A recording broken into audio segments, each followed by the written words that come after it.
Well, this figure above the revised target for SARS. In other words, they got more money than they were actually expected to get. Professor Keith Engel is the CEO at the SA Institute of Taxation. Professor Engel, good afternoon to you and thank you for your time. So SARS beat the revised target, did better than expected.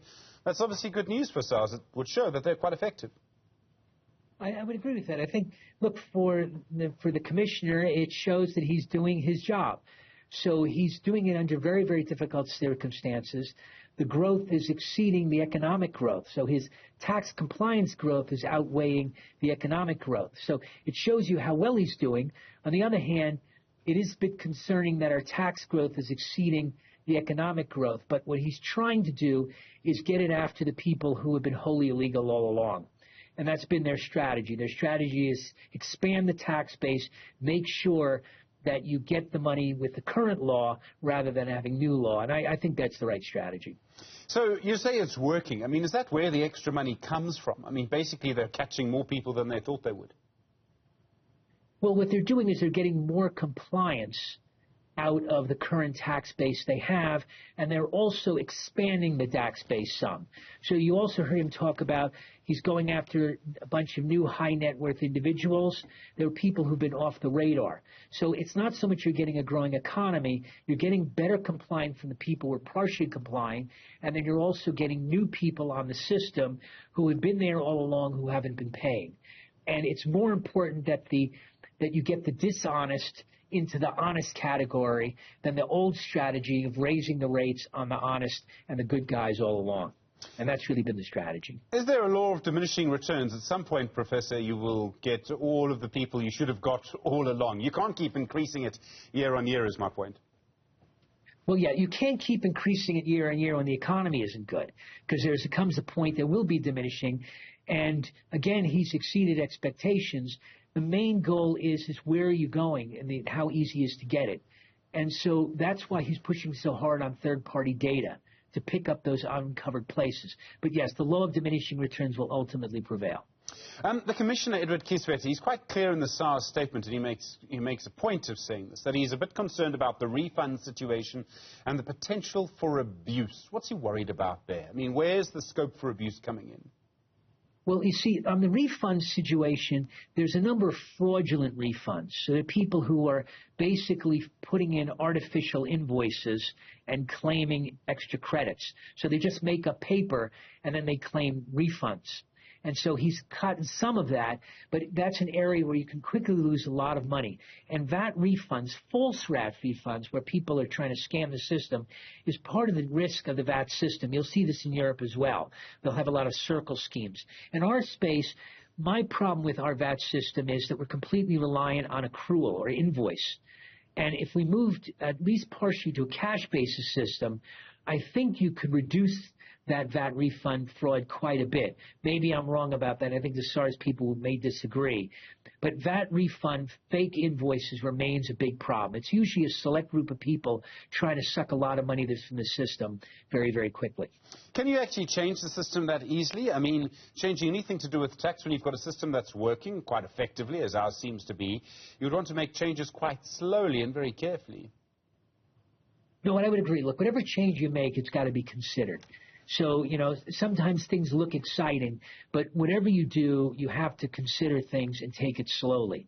Really, most of the SARS problems these days are more operational than legislative.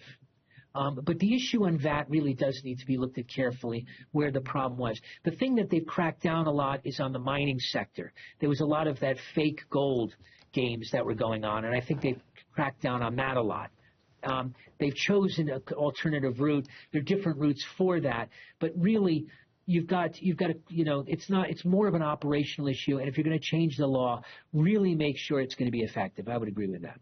We see SARS is making progress. You've spoken about that. SARS themselves, I think, is quite clear, and I think on the numbers and on the evidence correctly, is making progress. Compliance is up.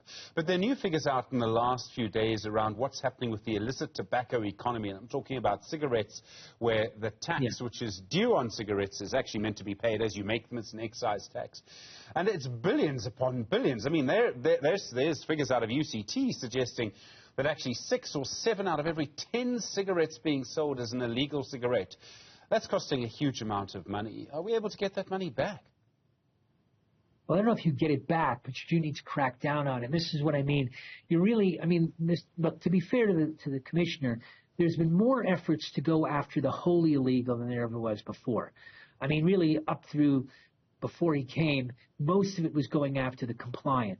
I think there has been some successful raids on some of the illegal cigarette operations, but one of the complaints from the legitimate sources is you still haven't done enough.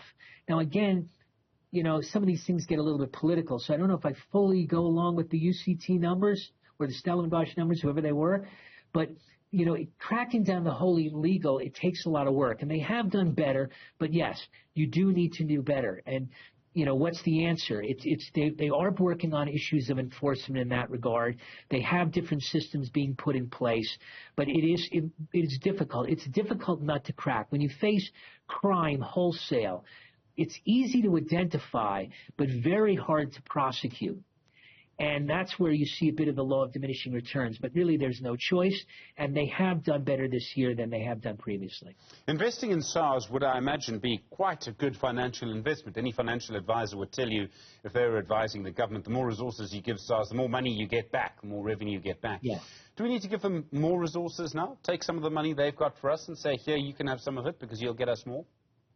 Well, I think that's what the SARS people would say, and they would say, look, give us more money. I think the problem that government has is that right now they're in a period of cuts.